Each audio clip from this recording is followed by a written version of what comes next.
Hey everyone, welcome to Dalliances and Decay, the first podcast by us, GenZ&D. Just want to remind you really quickly before we get rolling to head over to our Patreon where you can support us for the price of a cup of coffee every month. It will give you access to a talkback show, ad-free versions of the episodes, and a whole lot more. We also want to thank the Raven Room, which is our hosting venue. They're attached to Redline VR, which is a fantastic bar. If you are in the city of Chicago, you can head on over there and get your fix for all kind of nerdy stuff, including the biggest D&D meetup group in the city, which meets on Wednesday nights. Now, without further ado, let's hop into the first podcast by us, GenZ&D. Welcome back to Dalliances in Decay with us, the GenZ&D crew. Woo! We have some big stuff coming up in this episode. We're all gonna die. Maybe. Got a lot of fun in the works here. Maybe. So I think today we're going to jump right in with a very fun introduction question. Tronc, do you want to kick us off and tell us, what does your weapon look like? Hey everyone, my name's Emily Downie and I play Tronc. Tronc's weapon is very personal to him. He carved it in the infancy of his awakening. But basically, it's a bunch of carved lizards into a cane, and it kind of has like a bluish, orbish light at the very top of it. And the bottom of the cane is sharpened for stabbing stabbies. and javelin purposes. That's sick. Yeah. You need to eat it soon. I'm a yote. No, Yote is past tense. Okay, I'm sorry, never mind. We had a whole discussion about this before we started rolling. Yo is the Don't past say perfect tense. Like, wait. Wait. We haven't seen it used as a javelin. That is yet. true. We have Yeah. not. No, which we would That's be what I was super suggesting. cool. I wasn't starting beef. We do have some archers on our asses. Yeah, so we do. We'll see. We'll see. I'm Jackson Zimmerman. I'm playing Vic the Changeling. Whoa. What's the question? His weapon is he's got like a big like a walking stick, a quarterstaff. But when he casts Shillelagh on it, I think I've described this in our first combat. When he casts Shillelagh on it, the bottom part just like sort of melts away, and the top part just gets like kind of thicker, and it turns into, a Shillelagh. A club. Yeah, That's sick. hit and stick. Yeah. My name's Jack Brereton. I'm playing Yaco, and Yaco's battle axe is pretty like standard issue, except it has this like specific engraving on the blade that almost kind of looks like kind of like a paisley, like you see on like a bandana or something like that. It's pretty cool. I thought of Vera Bradley. Brad's Paisley. Brad Paisley. I mean, No, yeah, sorry. yeah. I am Emry Sottile. I am playing Emyr.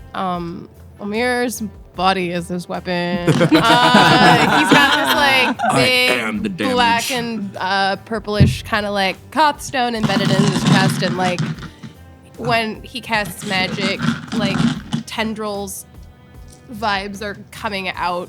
Like his veins turn all black and purple as it like the magic spreads up to his eyes, and they kind of go as he like launches shit, and they're like all over his body, like kind of like a great tree root vibes, all coming out of the fun little crystal. I dig that.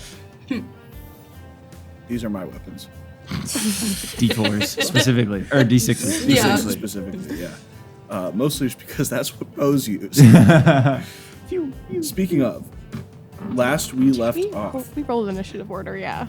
Yeah, I think we did. What is it? I think we're just going to have you reroll it. Okay. Because we're going to treat what you did as a surprise round. Okay. Because, frankly, it was surprising. Surprising for all of us. Yeah. Damn. So I guess, what we're going to do is start off with everyone rolling initiative. Go ahead and roll it, y'all. Oh. I dropped the dice. Hey, that's a It's on the hot. floor. I'm not gonna count it. But is it all of us are gonna go after? Never mind. You have to figure it out. 16. Fuck. What's up? Oh no. Got 3. With the modifier? have What'd this you plus get? 0 to initiative. My deck sucks. You get a 1? Yeah. Nice. Y'all. This is going great so far, We're gonna everybody. stop. This is going great. I got a Dude. 16. That's good. What's your dex? +1. +2. Oh, that's That the makes foot race. sense. All right. Fuck. Cool. And you said yours was +1 and +2? Yeah. Okay.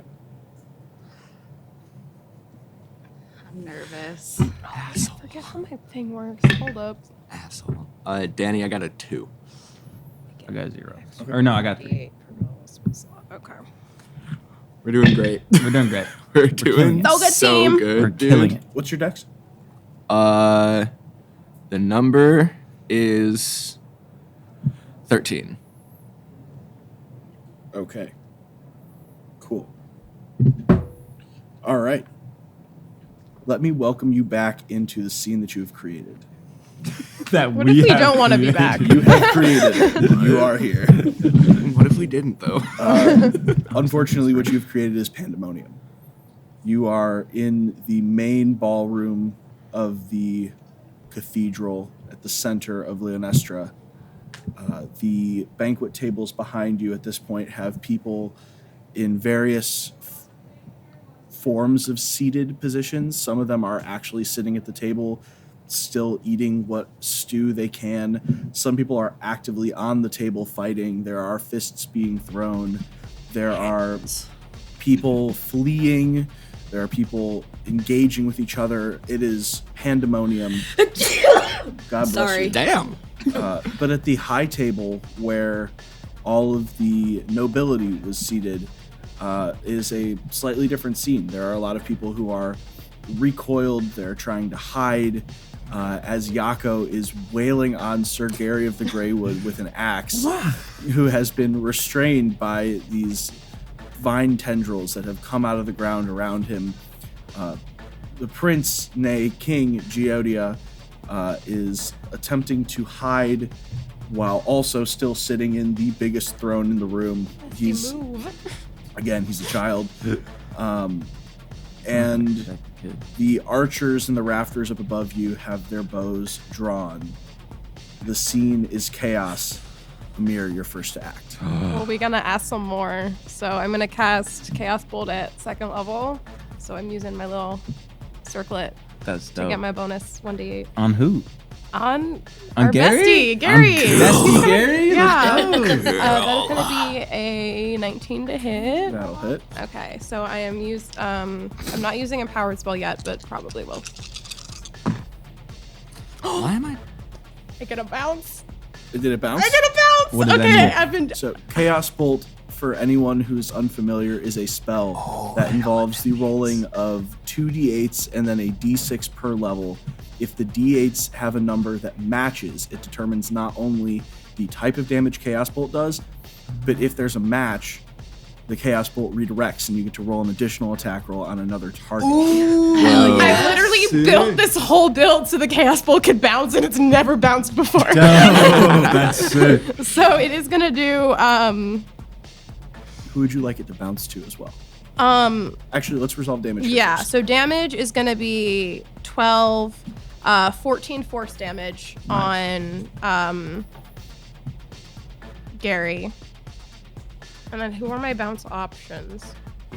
There are Some archers. the nobility It's within 30 feet. within 30 feet. Yeah. Luck check to see if the rafters are close enough. You could maybe, possibly, if you're very lucky, hit an archer. It's going to be a roll with disadvantage to have it bounce that high. But the other people around the dais here are essentially the nobles, your party. If you want to take the disadvantage roll to try and hit an archer, you can have it. Can you bounce it back to Gary? Mm-mm. Okay. I don't. It's a Alright. different creature. Yeah. Is there anybody actively at the table who is like pissed with what we're doing? Go ahead and roll, I guess, insight. I feel like they're all pissed. Is anybody mad at 16. us? 16. Well, I mean, yes, they're mad at us, but like, is anybody evil? Evil check. On an insight check, is anybody here evil? Yeah, so here's what you got. Sir Louis Deville is obviously not a huge fan of y'all's. He appears like he is out of his seat. It looks like he's trying to run. Everyone else is kind of like in their seat or under it, trying to figure out how they're going to Get him. race. Do I get him? Oh, he was kind of my friend, though. Architecture I friends. liked him. You don't have to listen to me. True, yeah, you could not. Just risk it for the biscuit and try and get one of those archers. Yeah. Right? But if he runs away, is he pulling something in his house? Yeah, That's my question. That's kind of what I'm thinking. Yeah. That's I not also bad just vibe. never liked that guy. Yeah. True. Take him out. I'll try to hit him. Okay, I think that's gonna hit him. That's gonna be 23. That'll hit. Okay. No bounce, but I am re-rolling to try to get a bounce. Oh shit, you Empowered can get spell. a third, you can get a second It just bounce. keeps going. Oh, that's so sick. Wild. Ah, no bounce, damn it. Okay. Bummer. But it is going to do Chaos Bolt is new damage roll against a new target is going to be thunder damage for 20 thunder damage. Holy. God That's a damn. lot. Lord. So if you got that third bounce, could you have made it bounce back to Gary? No, it's like it has to be a different one every time. Yeah, you unfortunately cannot juggle back and forth. That'd be with sick. Yeah, it. you Like, can, you punch can is only target me. crazy Yeah, sick. you have to only target it once, which fucking That'd be sucks. sick. But that being said, bang! 20 thunder damage as the Chaos Bolt lances from Sir Gary of the Greywood to Sir Louis DeVille, who covers his ears in pain, drops to a knee, and looks very, very not good very, very quickly. Tronc, you're up. All right. This is what I want to know. First, what is homegirl doing? Azalea. Azalea. Nah. Azalian, go ahead and roll. I guess actually this is not even a roll. She appears to be seated, taking it all in, almost as if she's watching a play. Okay, so first I'm just gonna yell at her. Azalian, help us! Go ahead, roll persuasion. Okay. I don't think I get anything on top of that. So 17. Oh, 17? All right. She hears you, kind of looks your direction and says, help you with destabilizing a country that I wanted to have a trade relationship with? All right, she's fucking useless. I roll my eyes. Okay, is there any way, hear me out, that I can get an angle on these archers that if I skewer one, it'll like, You want to kebab the archers? it'll just, yeah. Is there a kebab situation? Possibly, if I roll. use movement. Reroll you a luck check. Kebab situation looking unlikely, but on a very high called shot roll possible. Called shots, for the record, are a DC 25. Do you guys want to have some shawarma? I guess first I'm gonna rage because Azalea pissed me off. Cool. That's all it takes, ladies and gentlemen. I'm gonna Short roll. fuse. I'm gonna roll your wild magic real quick. Oh.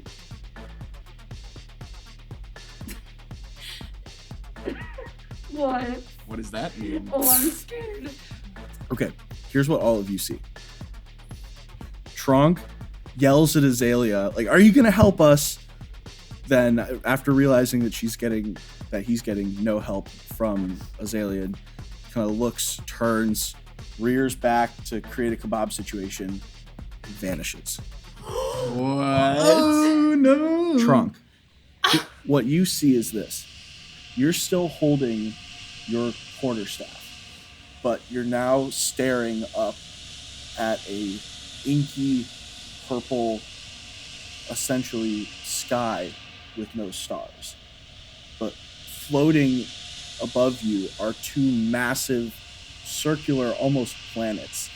You can tell they are because you feel so minuscule, so tiny. And you're looking at them as they almost collide. There's something floating in between them. It's basically a speck. Go ahead and roll me a perception check. Jesus fucking Christ. Whoa. 20. 12. On a 12, you can't tell exactly what the speck is, but the color of the speck is that light green of the arboreal luminescence that you usually see. What would you like to do in this instance as you are transported to... Sorry, am I just floating in like... Oh, you want to like try and understand your surroundings a bit? Yeah.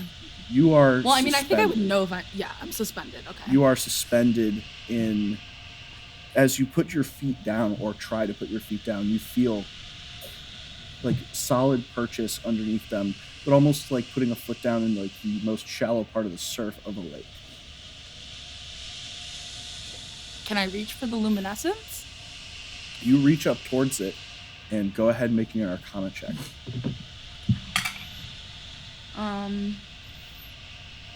That's 15. 15. As you reach towards it, you feel...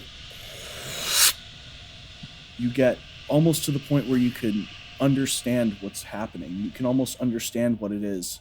But as you reach for it, you find yourself back in existence, still holding your staff, still reaching out in the rafters next to the archers.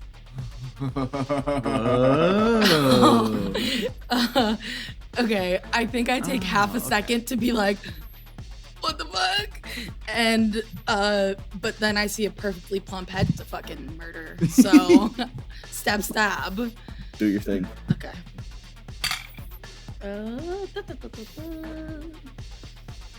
I guess, if I'm using it like as a javelin, but also as a dagger, like, but also it's my warhammer too, so. I'm going to have you roll the warhammer damage to hit, but you're using the stabby side, so you're going to roll this as piercing damage instead of bludgeoning damage. Okay, so 23. 23 hits. Yeah. You get up into the rafters. You kind of just appear, and one of the archers who had an arrow essentially locked on you a moment ago looks up, sees you. What the damage? The piercing damage is shit. It's literally 1d6 plus 2. Roll your warhammer damage. But then instead of it being bludgeoning, it's just gonna be piercing. Okay, I got you. Aw. That's a bummer. 7 damage. 7 damage. Where do you aim for? Back of his head. Yeah, you aim for the back of his head. On 7 damage, you clip the side of his skull, and you take a nice meaty piece out of his head. But he doesn't go down. He screams in pain as blood begins to squirt between his fingers. All of you can go ahead and roll insight or perception real quick. 19 on perception. 15 on insight. 11 perception. Cool. 11 perception. Tronc is now in the rafters. Oh, fuck. 15 insight. Tronc somehow just ended up where they were looking. 19 perception. You know what the Misty Step spell looks like. You know what it looks like to teleport over short ranges. That wasn't this. Yeah. Yeah. You have a second attack. Yeah, I think I want to go for the hole in this guy's head. Okay. And just really get gory with it. Do it. Oh, come on, guys. Not one. That one, you rip the warhammer out of his head, and he kind of like falls to a knee, gets out of the way of your second strike. But the other guys who are up there with you just see this happening and what the hell is going on? And like 8 bows turn your direction. Is it like an attack to just push him off the balcony, or is that like a free movement? That is the shove action, which I would let you use an attack to do. Okay, gotcha. So next turn, Can if I you'd spit like- in his face? Yeah. Wait, no, in the hole. Okay, yeah. Okay, I spit in the hole just to feel better about myself. No, and it's coming out of like a really long trunk. Yeah, nasty. Yeah, he's screaming in pain. And Tronc, as your turn ends, I'd like you to do me a favor and go ahead and roll just a d20 luck check. Oh boy. Yeah, nasty. 10. 10. 50-50 shot. Tronc, you feel something roiling inside you, but nothing happens before the end of your turn. Like a good royal or a bad royal? A roil. You're not sure because you're not really you don't really understand what just happened Yeah, to I put have you no here, idea. All but right. it feels related. All right, next up is Gary, and he has a save to make against the restraint. Yeah, it is a. Is it my spell save? I believe it is. Oh shit! My spell save is very good. I'm just double checking that it's my spell save. Yeah, it's a 14. 14. Yep. 3 on the die. Yes. Yeah. Let's go. Gary looks up at you and says, "You don't know what you're doing." Maybe I don't. That's it. Leave it there. That's all. Yeah. Do you like my accent? It's a fantastic accent. Fuck you. Fuck you. He struggles You against guys it. flirting? Yeah. He looks around, hears all of you, and says, "I don't know what the fuck any of you think you're doing, but let me tell you right now, I am the only one acting on behalf of this plane's interests." Shut the fuck up. Wait, this planes or this place? This plane. Everything here must and will rot.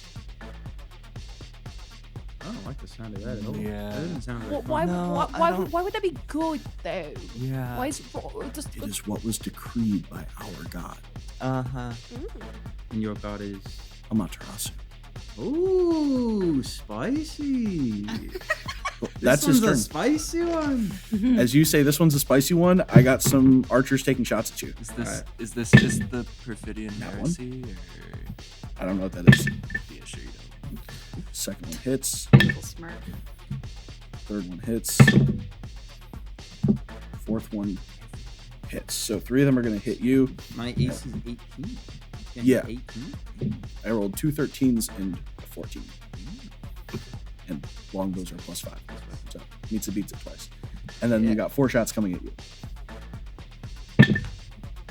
The one I cracked over the head isn't getting a shot off, right? Sorry, 3 shots. You're right. He's the one who missed it.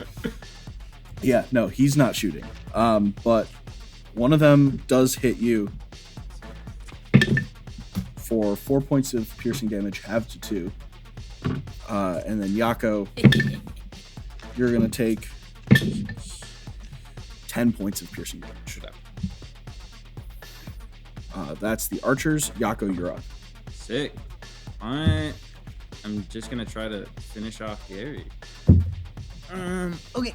I have 2 attacks. Do the first one. That's a 17 plus 5. Or plus 6, so I believe will hit. That'll hit, yeah. Cool. I'm gonna use a first level smite, which is 2 additional d6 plus. Nope, 2 additional d8s. Oh, it's 8, right? Plus my 1d. So I have 3. So I'm rolling 3d8. So that's gonna be math. That's gonna be 6 slashing plus 11 radiant on the first one, Okay, 17. and then here comes the second one. That is a 13. Does a 19 hit? A 19 hits, yes. Fantastic. And then I'm gonna use this one and these 2. So I remember which is which. That's gonna be 8 slashing and 7 radiant. Did you add the d6s? Yes. Isn't it? Okay. Wait, what do you mean add? Isn't it 2d8? I thought the Ensnaring strike only counts for the first time. yeah that is already gone, and just the regular smites are d8s. Mhm. So yes. Yeah, Gary is, as you wail into him with a battle axe, if you think that what Tronc did was bad, you have now hit this man about 4 times with a battle axe from close range. His head there are splinters of skull poking out. There's blood dripping everywhere. One of his eyes is fully closed. Oh man. And through it all, he appears to be smiling. Ooh, This bitch. I don't like that. Vic, you're up. He loves it. I don't like that one bit. On your initiative, go ahead and roll perception.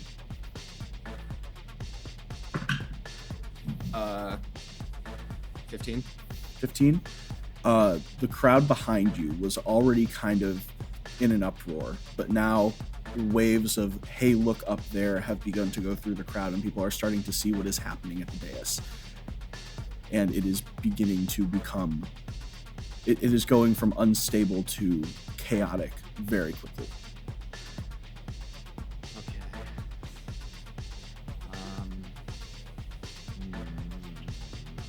All right. Gonna roll to see. Okay. I think Vic sort of looks at the crowd, and that feels like a very overwhelming thing to deal with right now. So instead, he's gonna cast Shillelagh and smack Gary. Yes.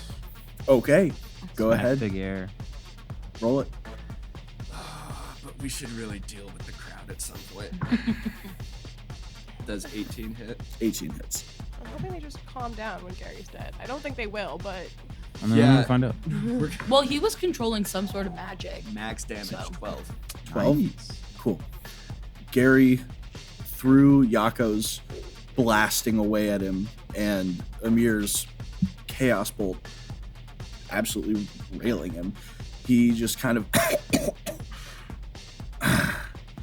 Amaterasu decreed that our world will decay, and those of you trying to prevent that are only delaying the inevitable fate of our... What does it sound like as you kill him? Oh, it's gross. Ooh, Jesus. Just fucking. Wait, that's the noise Smack it. Gary's making, or that's the noise you're making? No, that's the noise his head makes. Oh, okay. His head makes like a sucking noise Ah. as the hit and stick buries itself in it. Brain goes flying. Oof. Gary's body goes limp, and he's cooked. Well, that's that problem dealt with. Now, oh man. But how do we convince Yehuda that we're not just murderous villains? Because that's definitely what we look like right now. As you say that, next in initiative, you hear screaming from the throne behind you. Prince Yehuda just, stop! And he's screaming, he's terrified. You've just killed one of his advisors in one round of combat, doing a total between the four of you 90 damage. And he's screaming, he's in pain, or at the very least, he's in shock. And I'm going to roll a check for the masses who hear him, and a couple of them near the front who have maintained their sanity in some respect. You can see them kind of looking back and forth between each other and realize this can get us some favor. Favor might mean some, better accommodations. And a couple of them start to rush the stage. And the people behind them see movement in the crowd, and crowds move as a unit. The masses begin to rush the stage. Oh boy. The first people to react are the nobility, who were kind of keeping an eye on the crowd already. Lord Pertinet turns, sees what's happened, says, "You fools. I don't know who the fuck you think you are, but archers, open fire." And he points towards the crowd, people who are running at you. Wow. Hushire and Bloomingford see this happening, and they go, my liege, come with us. And Hushire stands up and goes to take Yehuda and lead him back into his private quarters. Sir Louis Deville, who has been hit with a ricochet of thunder damage, is still on the ground, trying to get his ears to open back up. He can't really do anything because of that. But people are starting to retreat away from the main banquet hall as the masses begin to rush you. The only person who does not move is Azalian Kutros, who remains seated.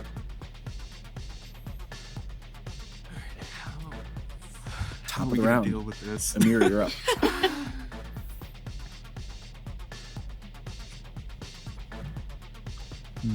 okay.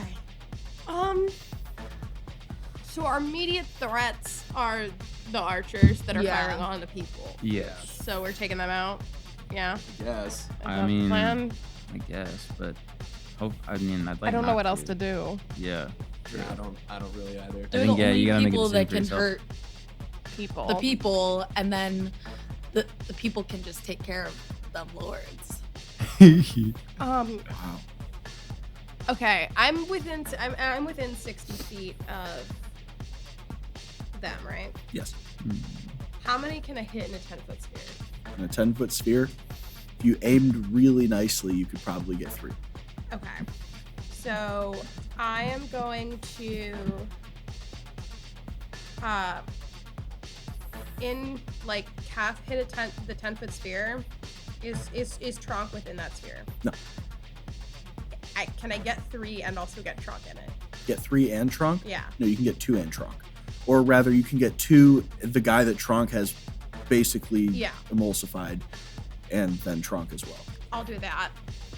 So everybody but Tronc needs to make a con save, or take 2d6 necrotic damage. What's the save? 15. The guy who is on the ground fully is going to die as a result of this, most likely. Mm-hmm. One of them makes the save, one of them also does not. Cool. That sucks. Okay. So they're each gonna take 4 necrotic damage on a full, or actually, no, I'm re-rolling those. Still got a 4. Okay. So yeah, 4 or 2 necrotic damage, and then Tronc, you can roll one of your unspent hit die and gain a number of hit points equal to the roll plus my spellcasting ability modifier, which is 4. Okay. So your I hit used die Wither as Bloom. a barbarian, I believe, are d12s. So you can roll a d12 if you'd like to, and then regain some hit Do points. I have to do it now? You don't have to. But I can later. No, you cannot later. Oh, You I either- might as well then. Okay. That brings me back to full health. Cool. Thanks. The guy who is on the ground in front of you, you see the laceration that you've put on the side of his head begin to. And what does your wither and bloom look like? So you kind of see the life is slowly being sucked out of the things, so it kind of it's just becoming this people are becoming, they're kind of if a person was a plant and the plant had the life sucked out of it, that's what's happening to these people. And then you see these blackish purplish tendril, and it goes to you. Ooh. And it gives you, and it's Ooh. like a root, and it latches onto your leg and gives you life. I mean, if you believe Danny, technically people are plants. Yeah, that's true. We are all plants, baby. So yeah, people are withering like plants, and it is being transferred over to Tronc. The guy who is on the ground who you hit is leaning on his longbow trying to get up, and he fully withers to a husk in front of you and collapses to the ground. The other two, one of them is able to shake it off somewhat, but the other archer who's standing next to you starts feeling at his face as he begins to what looks like rapidly age in front of you. Damn, that's crazy. Anything else you want to do on your turn? No, I'm good. Cool. Tronc, you're up. Okay, so I have one wilting archer nearby. Mhm. And then who's the next closest that's in full health? I guess. You're essentially in a rafter box situation. So there's a line of 8. The guy next to you is dead. The guy behind him is rapidly aging. And then there are 6 that appear to be basically unharmed. Okay, I'm gonna really look at one of them that seems to be unharmed. And I've seen quite a few I'm gonna really focus on that person and try and reach for that light again and see if I can but I want to pop up in the person. Oh, okay. As you What I'm saying? as you reach for the light in general, you reach Nice. out, you find yourself back in that place. You feel as your feet softly touch down on this surface. Go ahead, give me another perception check as those 2 spheres with the glowing dot in the middle reappear in your vision. Okay, 19 this time. 19 this time. On a 19, you get a look at those two other spheres, the ones that look like planetary in size.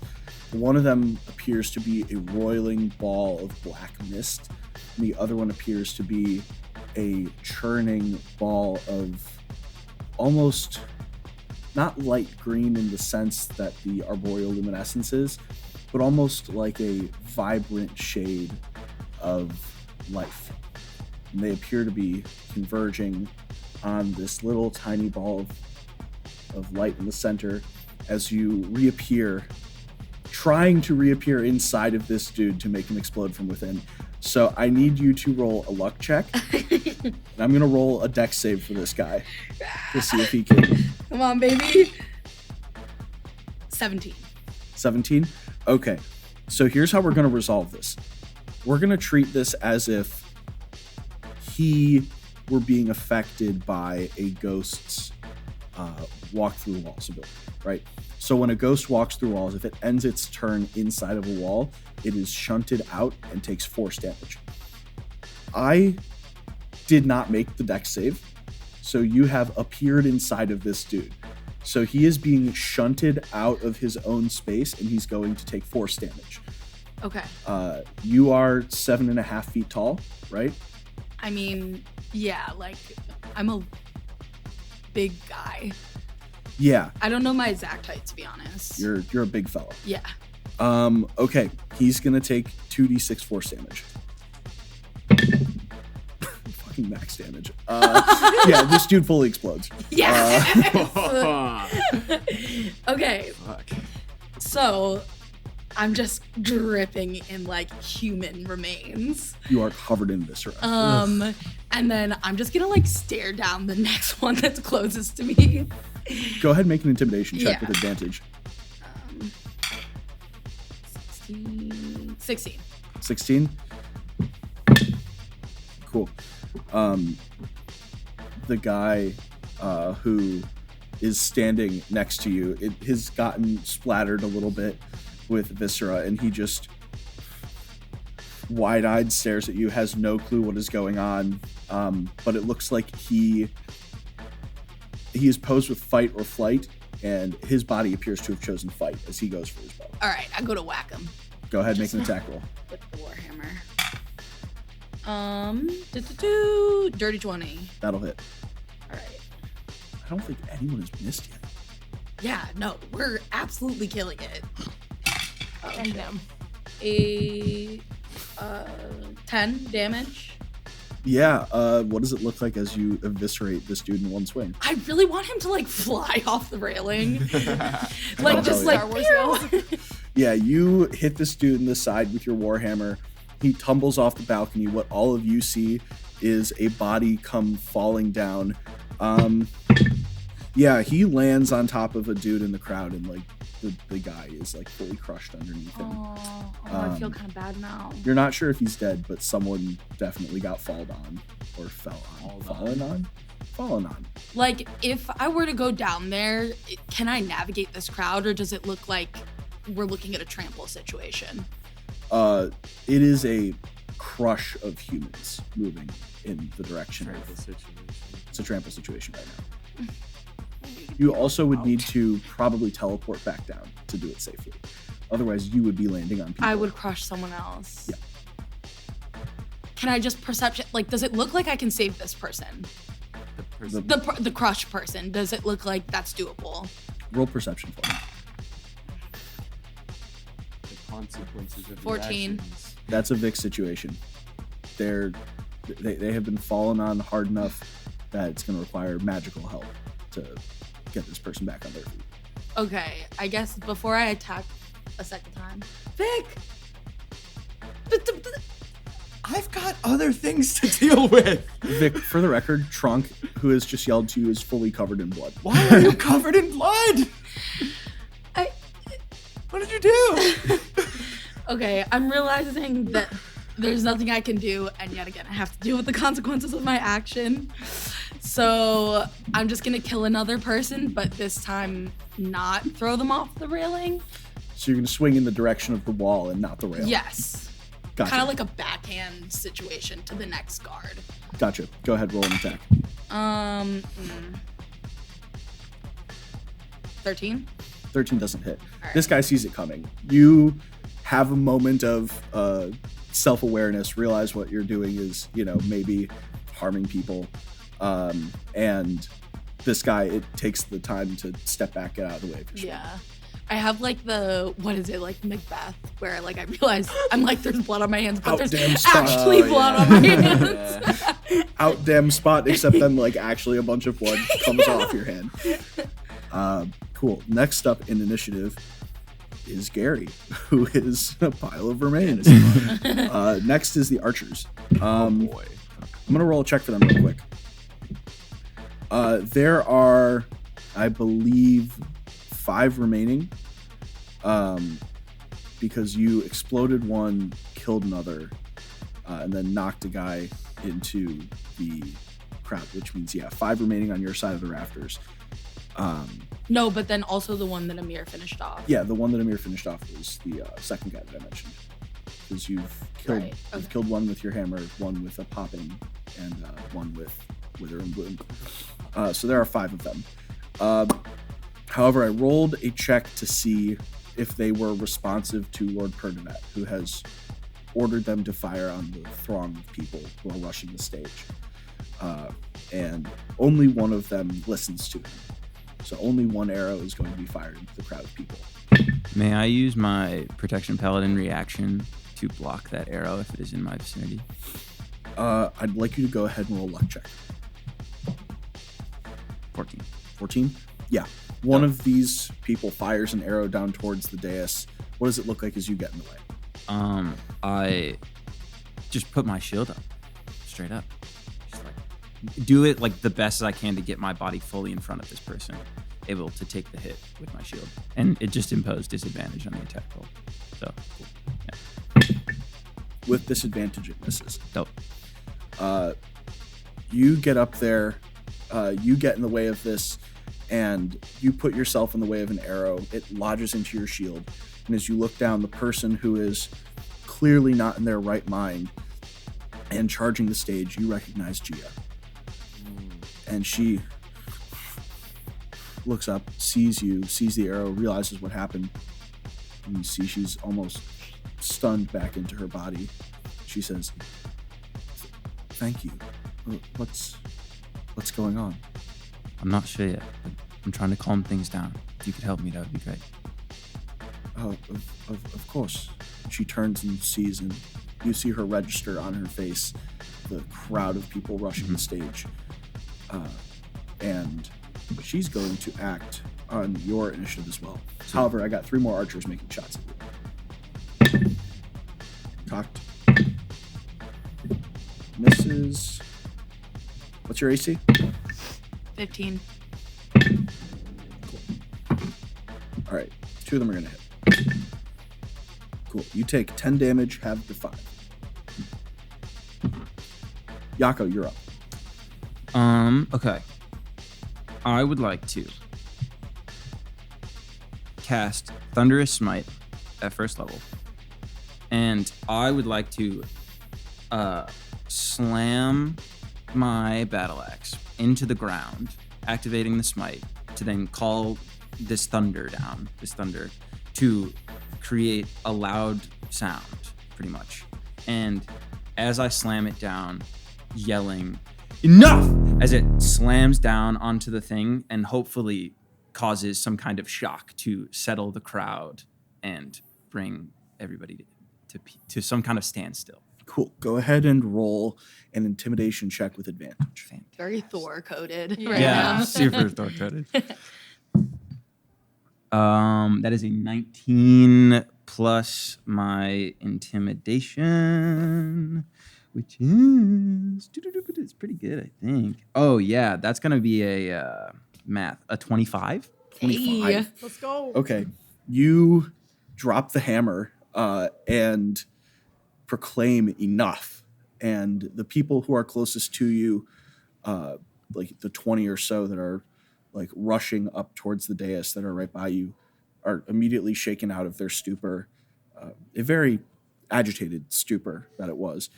But they kind of come to the lords behind you who are trying to shepherd Giodia into the private rooms of the cathedral, as well as Lord Pertinet. They all see what you've done. The floor is yours if you'd like to do some speaking. People of Leonestra, what you've seen today is an act of, frankly, poor planning on the party planner itself, which is me. But there is something unmistakable that is going on here. The nobles of this town have been hiding the food from you in order to advance their own personal goals within this city. They are starving you to death so that they can then further their exploits. And that is not fair to you or anyone else that is living here. Now, the Prince Giodia had this advisor, Gary, as all of you know, and he was frankly a piece of shit and was serving his own... Fuck Gary. He's homophobic. He was serving his own exploits, serving his own god, which frankly does not matter to you as the people starving to death. And frankly, your Lord Pertinet over here has just ordered his own archers to kill innocent civilians. Do you have no honor? As I look up at the archers above. The one guy who fired kind of like lowers his bow a little bit. Yeah, that's fucking right. That's fucking right. Tronc sheds a tear too. Now, there is only one way that we can solve this without any more bloodshed. That it means no one else needs to die today. So everybody, please take a deep breath in with me. In and out.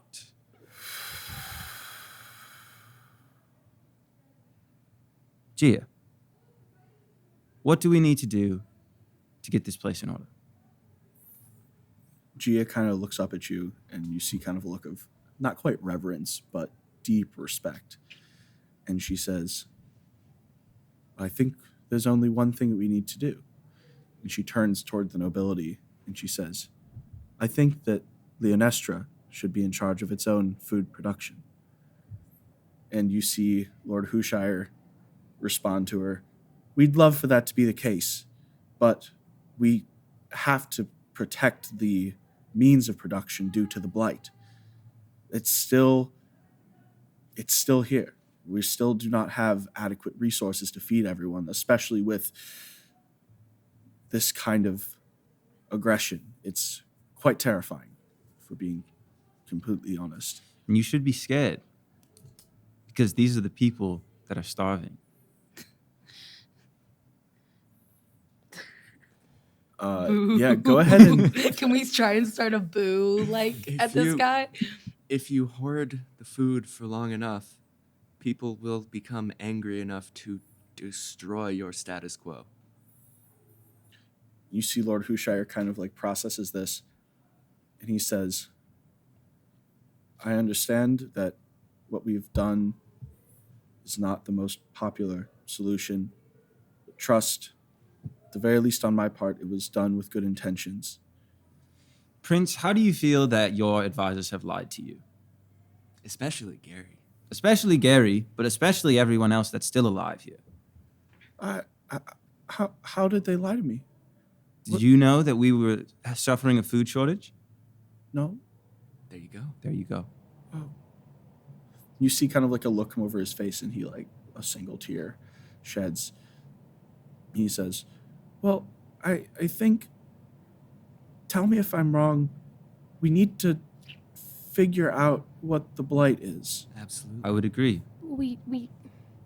I think that we've learned in some ways that the blight was partially caused by destroying the lower branch line that protects this place. And if, I don't know, the druids or, Leonestra maybe, if you could reinstate worship or something in order to try to restore the branch line, perhaps it will help with the blight, but nobody is there to help OSHA or the clerics to ensure that it's brought back. which we don't know if it's the solution, but it is one you haven't tried yet. And I can prove it to you right here, right now. Go ahead. I have spoken with Leonestra. I know for a fact that their power is greatly diminished because of the destruction of the low branch line. And that, in concert with the fact that your Tanji only has one worshipper, has severely compromised the safety of this place. Leonestra cannot physically manifest because Osha is the only person actively worshiping. Well, is there anything that you can do to try and bring it back? There's something we can all do. Yeah. Right now, if we wish to. I can try some druid shit, but I think the best way to fix this is to restore worship of Leonestra. Oh, okay. Hey y'all, quick break in the action to tell you about our lovely hosting venue, Redline VR. Aside from the beautiful VR booths and fully functional bar with magnificent custom cocktails that they have back here, they also host daily events such as Magic Mondays, sketch comedy on Tuesdays, a massive D&D meetup group. It's the largest in the city of Chicago on Wednesdays, and so much more. Definitely come check it out, and we're so happy to be affiliated with them. Osha, are you here? You hear a voice from the back of the room. I'm all right. And you see like a hand go up from in the crowd as you see Would you come up here, please? Osha kind of like picks his way through the crowd of people, gets up to the front of the stage. Osha may be in mixed reviews by some, but truly he is the only one of the few people that can help you right now. And I would ask everyone to follow him as he leads us in a moment of worship. And let's see what happens, because it may just help. Osha looks around, and I need you to roll me a persuasion check with advantage.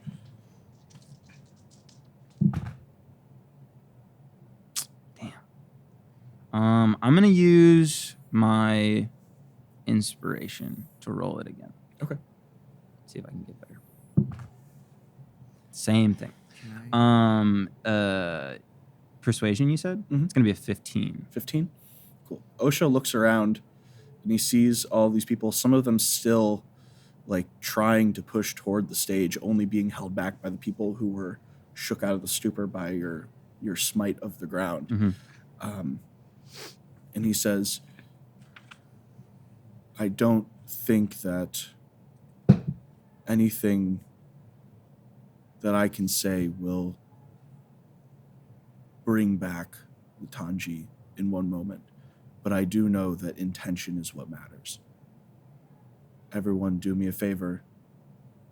Hold Leonestra in your heart and be with me. And Osha begins to close his eyes and pray silently. And you see the 20-ish people in front of you, including Gia, kind of follow his lead. Vic, go ahead and roll me a either nature or religion check. Can I, above Osha, minor illusion a little Leonestra, like a little archer woman? Like Hell yeah. above him. I'd like you to go ahead and roll me persuasion with advantage as well. Okay. That's fucking I rolled a dope. 4. Ah, shit. There you go. 16 plus 4, so dirty 20. Nice. Cool. Oh, no. Actually, no, it's plus 7. I was looking at performance. It's 23. 23. Also good. Also Beautiful. good. Cool. On a 23, the little illusion, you see the 20 people who are already doing it kind of engage, like essentially a moment of silence, like hold themselves within their bodies. You see the minor illusion affect another wave of people out behind them, as slowly the volatility of the crowd begins to subside. Osha looks around to each of you and says, thank you. I appreciate what you've done here today. Maybe could have been a bit neater, as he looks over at the pile of what was Gary. I would agree. It certainly could have been neater.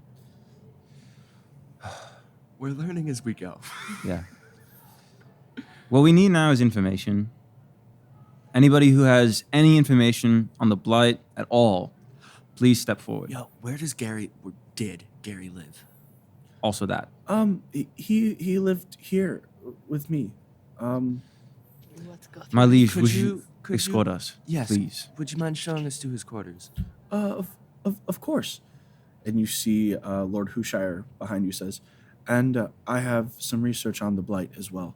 I'll come with you. That would be great. What's Lord Pertinet doing? Lord Pertinet appears to just be standing at the table, just watching, observing, listening. And you can go ahead and roll insight for me. 21. It's very clear right now that Lord Pertinet recognizes that the town itself is in a very tenuous situation where one false step by anyone could lead to outright chaos, and well-played politics in this moment could restore order to the town, no matter with whom in charge. And it looks like right now he's decided that his best bet to keep his seat of power is to do nothing. I'll take that. Can somebody assist me in searching Gary's body to see if there's any? I'll absolutely do that. Okay. The pile. I'll give you the help action. Cool. Do you have higher? What is your? My investigation is +1. Okay, same. I'm looking for any sort of notes, papers, things that I could show Yehuda and show the others to prove he was scheming, and/or any sort of religious artifact. Like, is it actually Amaterasu? Like, does he have any little like figure, icon, things like that? Yeah. Oh, There we go. Perfect time to crit. That's not the first crit of the campaign, is it? no. No. We've had I'm gonna transport over to you guys too. I want to be a part of the group. As you do that, you see the celestial images one more time. Go ahead, roll me one more, either perception or religion. 11. 11. You feel the soft texture of surf beneath your feet one more time, and as you leave your rage, you feel something behind you in this place, almost reaching out for you. But you come out of it before you can feel anything else. Okay. Cool. The two of you are going to be going with Prince Yehuda and Lord Hushire to examine Sir Gary's effects. The two of you are doing the search of the body. So we're going to handle that in just a moment, Cool. because we're going to spend some time on the crit. The two of you, as you head into the private quarters of Prince Yehuda and Sir Gary of the Greywood, what would you like to do now that you're here with Lord Hushire as well? Can you just give us like a basic Yeah, what are we vibe of looking the at? room? Yeah, go ahead and roll perception.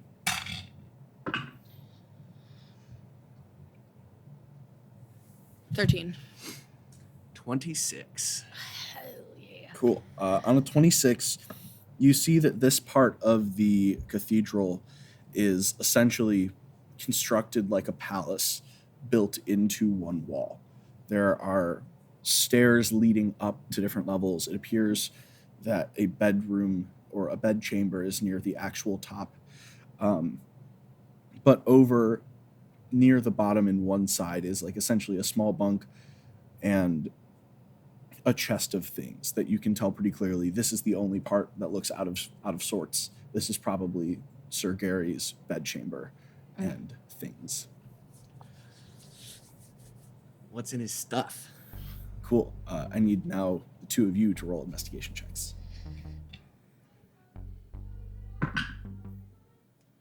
11. Oh, wait. My investigations. Oh, I guess I'm smelling? Are you smelling his stuff? Yeah, the snifter's out. The snifters. There you go. What'd you get? You get a 1? That's a 7. Oh, tough. It's a 7 and a 5. Yeah. Okay. It smells foul. All of it is just truly rank. As soon as you open the chest, it's repulsive. On an 11, there's like a what appears to be a spellcasting focus and a small journal, which as you open it includes what appear to be recipes. Got some potions. Yeah, I'm reading that. Cool. You can tell that this is essentially him messing with a recipe to try and create something new. So he's definitely working with DeVille. We knew that though. Damn, we forgot to check in on DeVille. Oh yeah, is he alive? Oh shit, we lost track of DeVille. You guys are still in the But room. he's a charlatan. Like, True. Like he was probably getting the potions fed to him by Oh yeah, Gary. Like we cut off his supply chain. true. Now, let's talk about that crit. Hell yeah. As you go over to Sir Gary's body, you're able to essentially remove the top layer of his robes to move what was the head back so that you can keep a relatively clean torso available to you. And in one pocket of the robe, you find a small book. And the book on the front has a symbol. You do recognize the symbol immediately. Oh no. This is the symbol of the old Amaterasu church, Uh-huh. which to you looks very similar to the symbol above the entrance to your family's abode. As you open the book and begin to read, a number of things become clear. First of all, this is hand scrawled quickly. From the way in which it was written, you can tell that this is essentially the notes taken by someone who was being told things. But so it's essentially a quick notes version of a doctrine. It is what Gary believes. Uh-huh. And what he was told, the very short version, is that 400 years ago, Amaterasu decreed that everything in this world would decay, including elves, including people. Everything that is born would decay and would die. And that meant that people trying to preserve the longevity, the liveliness of this place in itself are going against the will of the creator god of this place. So he's a heretic to me. To you, he is not just a heretic, he is a lunatic. He appears to be part of a, for lack of a better word, cult that worships the Scorch Rot. My rival.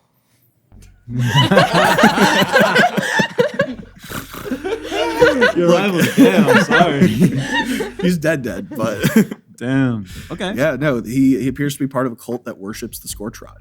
They believe that is they believe that is the nexus of a new age of Shire, in which the decay that Amaterasu decreed will overtake the plane, and that it is their duty to bring about this era of decay. Would I have heard about these people? Like, like would I have known that there were people who were out there doing this that were going against? On a nat 20, I will Suspicious. give you a history check. Okay. Would you say that they are dallying in Decay? Ah, fuck, it's a 7. It's a 7. You have not heard of anything of this sort. But that being said, you're able to confirm almost immediately that Gary is not the only one. And Gary only arrived here about 5 months ago. And he came from somewhere. Meaning that he essentially came here with the intention of becoming an advisor to the prince to destabilize Leonestra. Whether he was from the Greywood or merely using it as a moniker is unclear. But there is a note in here about the memento in the Greywood. And then there's something about the concoction. And that's less in the hurried script of like the taking the notes and more of like it's almost like a strategy session. Like this is here. I know this. Here's how I can use this. And it's the outline of a plan. And you realize that the blight is something that was there before, almost passively in existence. And it is his intention to try and augment it, expand it, accelerate it. Cool. Damn. Well, based on these findings, Yeah, and there's more of them. do you think the Greywood is a source? I don't think it's the source of the blight. I think it was latently here, and he was just working to expand it. He says that there's a memento there. Okay. I don't know what that memento is, and he was working on a concoction to expand it, which might have been what was going on in the basement of DeVille's Manor. That would make sense, yeah. These people are crazy. Really? Absolutely crazy. I mean, yeah, wanting to accelerate the Scorch Rod, wanting to expand it, or worshipping it, it's ridiculous. We lost our immortality, and they're not even trying to bring it back. Yeah? Absolute insanity. Okay, I will be keeping this with me. We should go find the others. Okay. Cool. Talk to DeVille and see if he knows what the concoction was. Perception checks if you don't want. He's booked it for sure. 17. It's like a frickin', I don't know, Dale, I got an 11? He'll steal the face right off your head, and he's gone. Yeah. Yeah, but I guess we'll go check his house then. True. I need. Which means this house will be empty. Well, if he's gone, maybe we should get his house before he takes all the things out of it. Yeah. Should we go do that? I mean, should we reheist the house or should we wait for the others? We don't have to heist anything. We could just walk in. I guess all the servants are probably here. We invited Exactly. Let's fucking go. I start booking into DeVille's house. As you start to head out of the cathedral, you see Osha at this point is in a conversation with Gia, who is like seemingly very interestedly learning about worship of Leonestra, and more people who have kind of come out of their state of stupor are gathering around so that they can learn a bit more as well. Good. Osha, it seems for the first time in a very long time, has an audience. And as he sees you rushing out, he kind of just looks to each of you and gives you a little nod and goes back to his instruction. I'm going to just quickly message him. We're checking out DeVille's Manor for any other information. Let us know if you need anything. The others are with the prince. Thank you. Good luck. Back over here. To be honest, Vic, like, I'm just not in the right headspace right now, and I can't even fucking see anything, so I just have to take care of something real quick. Okay, are you all right? Yeah, I'm fine. I'll check in with you later, okay? And I want to go back out and, like make sure the prince is okay, I guess. And I want to go back out and check and see if I killed that guy under the throng. Yeah. Okay. Can I fix that? As you walk back out, you have a very easy path to where you'd like to walk because you are still dripping in viscera and you are still almost 8 feet tall and people are terrified. Yeah. Meaning that you kind of just walk to the place and you find the guy unconscious on the ground. You can go ahead and make an untrained medicine check to try and identify what's wrong with it. All right.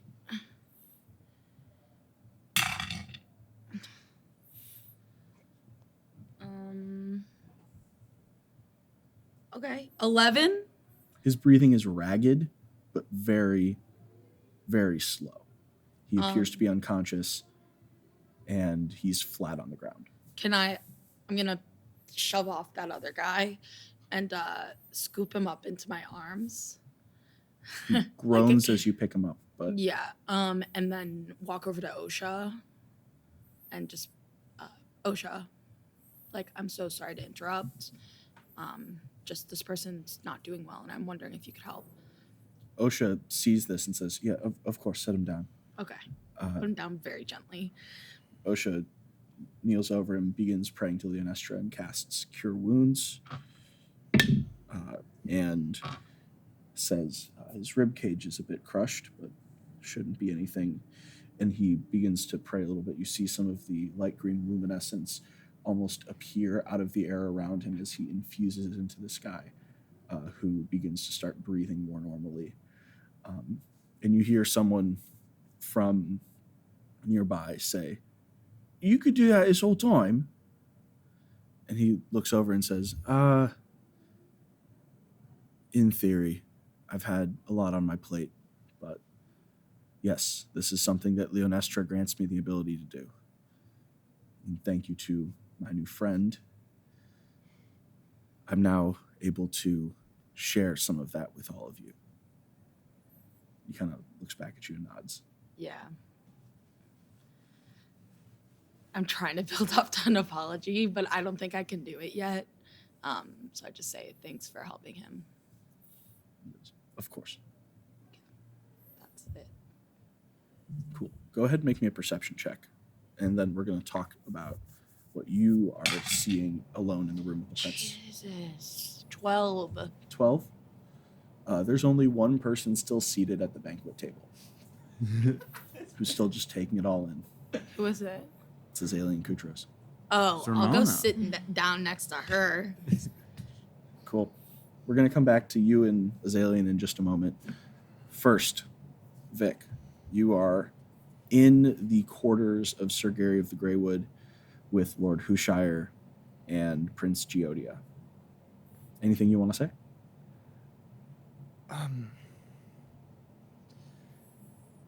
Are you all right, my liege? I'm sure this is...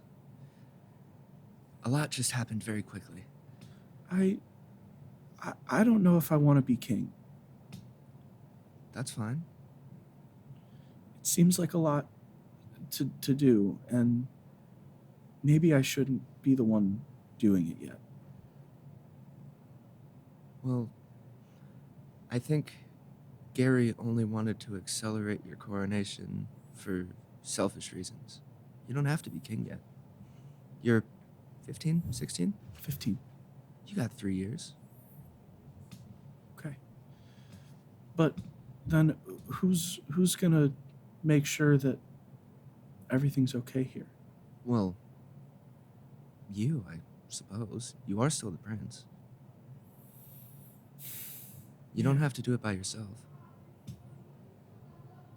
But nobody likes him now, and he points over at Lord Hushire. And Lord Hushire goes, my liege. And he goes, no, nobody likes you right now. And nobody likes me right now. And I don't know what to do. I think it's going to take a lot of work to repair the damage that Gary and Lord DeVille have done. But I think you have a good heart. And I think that in time, if you put in enough effort, you can repair your relationship to your people. And Lord Hushire, y'all gotta figure out this food shit, man. Or else Look, you're I would fucked. love to do so, but there's still a blight. Yeah, that's what I'm trying to get to, right? We need to eliminate the blight so the people can grow their own food again, so we can restore the farms.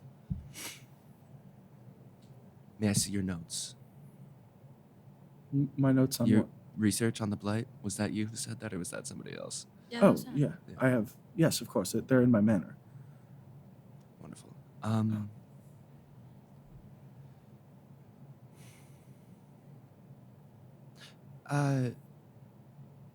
Prince Yehuda, will you come with us? Yeah. Yeah. I'll come with you. And I think it's important that you have all the information that we have on the Blight. Okay. Well, seems like a good idea to start solving the problems now. Got to start somewhere. Yes, you do. And as the three of you come walking out of the back room's trunk, you're sitting with Azalea and Kutros. What have you said? Is she like spacing out? Like any facial expression? She's just kind of sitting back in her seat, taking it in. There's like, actually, go ahead and roll me an insight check. Let's see if I can roll not crap. Okay, there we go. Dirty 20. It's not quite a smirk. There's like the hint of a smile playing at the corner of her mouth as she's surveying the scene. And you realize that even in this time of chaos, this is a politician at work. And what she sees is a canvas. And the leadership and order of a new Leonestra is being painted in front of her.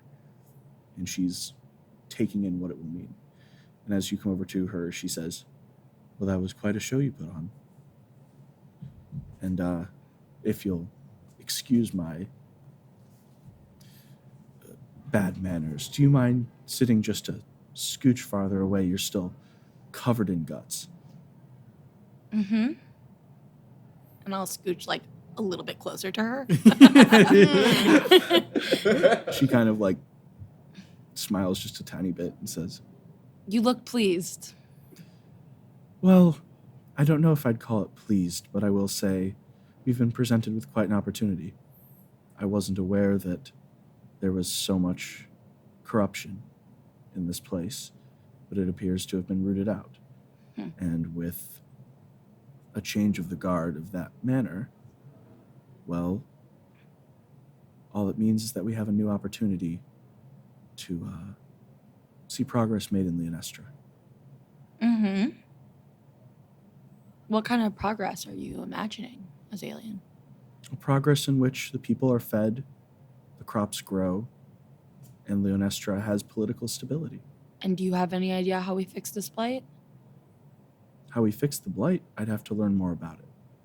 I don't particularly know where it came from, but whatever can be done, I'm sure the UKR's considerable resources can. Maybe you could work with us then. You seem really smart and, 5 minds is better than 4. Well, of course. I'd love to, but I think first I'm going to have a short conversation with the Crown Prince.